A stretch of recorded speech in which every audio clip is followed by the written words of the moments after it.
প্রিয় ভিউয়ার্স, আশা করি সবাই ভালো আছেন। আলহামদুলিল্লাহ আমি ভালো আছি। আজ আপনাদের সামনে একটি অ্যান্টিবায়োটিক ট্যাবলেট নিয়ে হাজির হলাম। আপনারা স্ক্রিনে দেখতে পাচ্ছেন ক্লাবুসেভ 250 ক্যাপসুল। এটি একটি অ্যান্টিবায়োটিক ক্যাপসুল। এই ক্লাবুসেভ 250 ক্যাপসুলটি কেন খাবেন, কি পরিমাণে খাবেন, পার্শ্ব প্রতিক্রিয়া বিস্তারিত আপনাদের সামনে তুলে ধরবো। ইনশাল্লাহ আপনাদের উপকারে আসবে। চ্যানেলটি ভিডিওটি না টেনে শেষ পর্যন্ত দেখবেন, ইনশাল্লাহ আপনাদের কাজে লাগবে। ক্লাবুসেভ 250 এটি একটি অ্যান্টিবায়োটিক। এর মূল উপাদান সেফুরোক্সিম 250 এবং ক্লাবনিক অ্যাসিড 62.5 মিলিগ্রাম। এই দুটি মেডিসিনের কম্বিনেশন এটি প্রস্তুত করা হয়েছে ক্লাবুসেভ 250। এর কার্যকারিতা আপনাদের জানিয়ে দেব।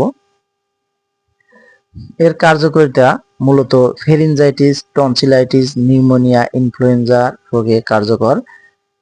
এটি মূলত ব্যাকটেরিয়া ধ্বংসকারী একটি অ্যান্টিবায়োটিক। গ্রাম পজিটিভ এবং গ্রাম নেগেটিভ ব্যাকটেরিয়ার বিরুদ্ধে এটি কার্যকরী ভূমিকা পালন করে।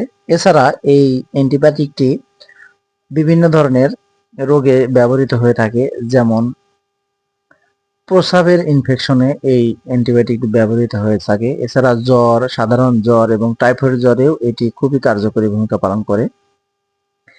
এছাড়া বিভিন্ন ধরনের কাটা ছেঁড়া ঘা শুকাতে এই অ্যান্টিবায়োটিকটি ব্যবহৃত হয়ে থাকে। এছাড়া কান এবং নাকের ইনফেকশনেও এটি ব্যবহৃত হয়ে থাকে।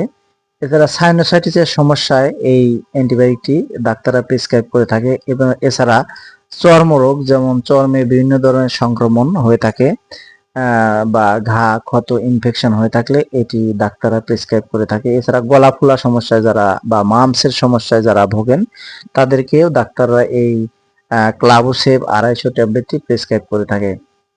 এছাড়া সিজারের ঘা, যেমন সিজারের পরে যে ক্ষতটা আছে সেই ক্ষত শুকানোর জন্য এটি ডাক্তাররা প্রেসক্রাইব করে থাকে বা দিয়ে থাকে। এছাড়া ফোড়ার ঘা বা ক্ষত শুকাতে এটি ব্যবহৃত হয়ে থাকে। এছাড়া মূত্রনালী বা প্রস্রাবের ইনফেকশনেও এই অ্যান্টিবায়োটিকটি ব্যবহৃত হয়ে থাকে। অর্থাৎ এটি একটি অ্যান্টিবায়োটিক, এটি বিভিন্ন ধরনের রোগ, এই অ্যান্টিবায়োটিক বিভিন্ন ধরনের অসুখে এটি ব্যবহৃত হয়ে থাকে। এছাড়া বিভিন্ন ধরনের চুলকানিতে অনেক সময় ঘা ক্ষত হয়ে যায়, ত্বকে বিভিন্ন ধরনের ইনফেকশন হয়ে যায়, তখন ডাক্তাররা এই অ্যান্টিবায়োটিকটি ব্যবহার করে থাকে।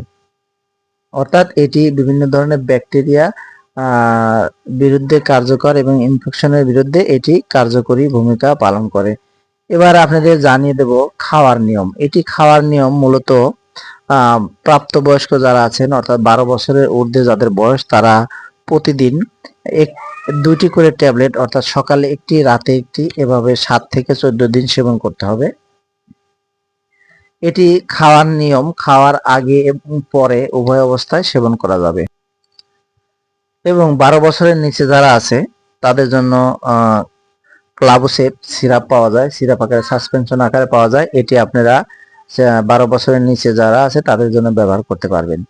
এটি কিছু পার্শ্ব প্রতিক্রিয়া দেখা যায় যেটা খুবই কম। এটি খুবই সুসহনীয় একটি অ্যান্টিবায়োটিক। তারপরেও সব ওষুধেরই পার্শ্ব প্রতিক্রিয়া থাকে, যেমন বমি বমি ভাব, ডায়রিয়া, পেট ব্যথা এবং অস্বস্তি, এই ধরনের সমস্যা দেখা দিতে পারে। গর্ভাবস্থায় এই ওষুধটি সেবন করার ক্ষেত্রে প্রথম 3 মাস অবশ্যই সতর্কতার সাথে ব্যবহার করতে হবে। তবে গর্ভাবস্থায় শেষের 3 মাস নিরাপদ ব্যবহার করতে পারবেন। আর বাকি সময়টা ব্যবহারের ক্ষেত্রে একজন রেজিস্টার ডাক্তারের পরামর্শ অনুযায়ী ব্যবহার করার চেষ্টা করবেন। স্তন্যদানকালে এটি ব্যবহার করা যাবে, তবে একজন বিশেষজ্ঞ ডাক্তারের পরামর্শ নিয়ে ব্যবহার করার চেষ্টা করবেন। এই ওষুধটির বাজার মূল্য আপনাদের জানিয়ে দেব। প্রতিটি ট্যাবলেটের মূল্য 35 টাকা। এটি বাজারজাত করেছে অপশনিন ফার্মাসিউটিক্যাল লিমিটেড, বাংলাদেশের খুবই স্বনামধন্য একটি প্রতিষ্ঠান। আপনারা যে কোনো ফার্মেসি থেকে এই ক্লাবুসেভ 250 ট্যাবলেটটি সংগ্রহ করতে পারবেন। এই ট্যাবলেটটি সেবন করার পূর্বে অবশ্যই একজন রেজিস্টার্ড ডাক্তারের পরামর্শ নিয়ে তারপরে আমরা সেবন করার চেষ্টা করবেন, কেননা এটি একটি অ্যান্টিবায়োটিক। এটির কার্যকারিতা এবং ব্যবহার বিধি খুবই ব্যাপক এবং বিস্তৃত। তে শুধু ক্লাবুসেপ 250 নয়, আপনারা যে কোনো ওষুধ সেবনের পূর্বে অবশ্যই একজন রেজিস্টার্ড ডাক্তারের পরামর্শ নিয়ে সেবন করার চেষ্টা করবেন। কেননা একটি ভুল ইনফরমেশন, একটি ভুল তথ্য আপনাদের অনেক বড় ক্ষতি হওয়ার সম্ভাবনা থেকে থাকে।